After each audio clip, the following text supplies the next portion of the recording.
കല്യാണം കഴിക്കാൻ പോകുന്ന പെണ്ണ് ഒരു മുന്നറിയിപ്പും ഇല്ലാതെ വന്നു കയറിയതുകൊണ്ട് പിണങ്ങിയതാവും. ആര് പറഞ്ഞു മുന്നറിയിപ്പൊന്നും ഇല്ലാതെയാണെന്ന്? ഇന്നലെ പാതിരാത്രി ഞാൻ ഇവനെ വിളിച്ചല്ലോ. കൊറേ നേരം സൊള്ളി അല്ലടാ. ആഹാ, അത് ശരി. പിന്നെന്താടാ കുഴപ്പം? എന്ത്? എനിക്കൊന്നുമില്ല. അങ്ങനെ ആക്കി തീർക്കാറുന്നാ മതി.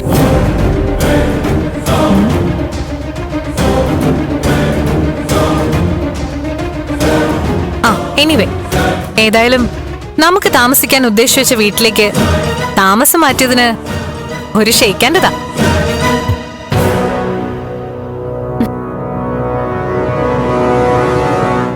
ഷെയ്ക്കാൻ്റെതാടാ.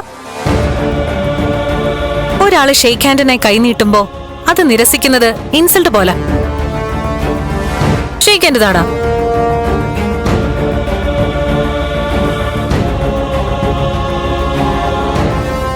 എന്റെ ദേവി എനിക്ക് വേണ്ടി പൂജ നടത്താൻ ഏതോ കാട്ടിൽ അലയുന്നു. ആ സമയം ഒരു രീതിയിലും ഞാൻ മറ്റൊരു പെണ്ണിന്റെ ദേഹത്ത് തൊടില്ല, പ്രത്യേകിച്ചും മീരയുടെ. എന്താ ഇത്ര ആലോചന?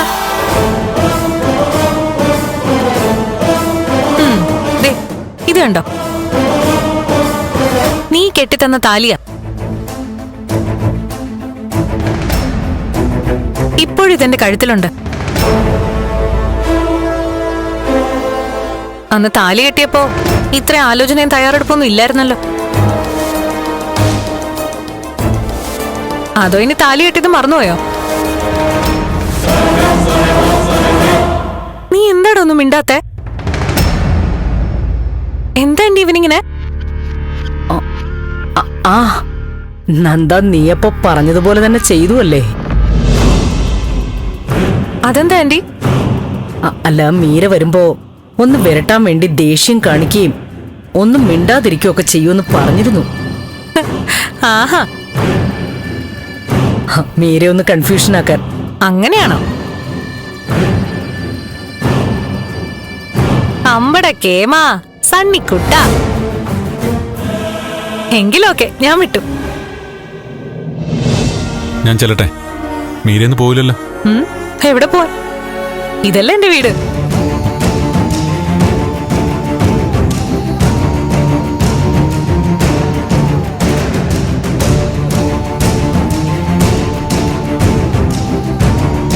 ടോട്ടലി അവനൊരു മൂഡൌട്ട്.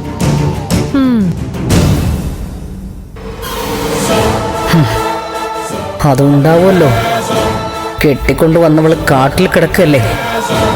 ഏതായാലും അവളിനി അവിടെ നിന്ന് ഇങ്ങോട്ട് തിരിച്ചെത്തില്ല.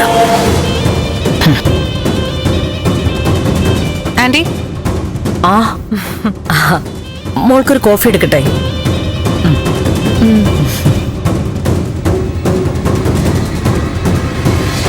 എല്ലാവർക്കും എന്തോ ഒരു പ്രശ്നമുണ്ടല്ലോ.